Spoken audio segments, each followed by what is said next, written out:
How to use Newegg Build Your PC tool.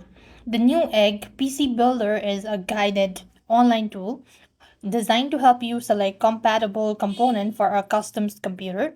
It automatically filters part based on your initial selections to ensure everything fits together physically and electronically. What you need is when you open the tool on the Newegg website or a mobile app, you typically have two ways to start.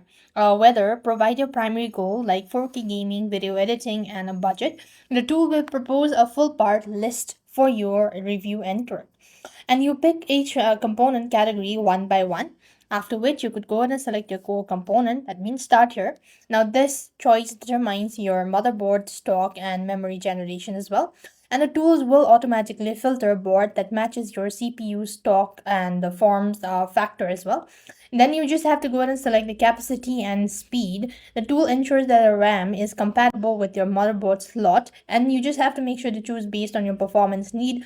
The tool shows only compatible PCI options, and you could go ahead and start adding or finalize the hardware housing as well.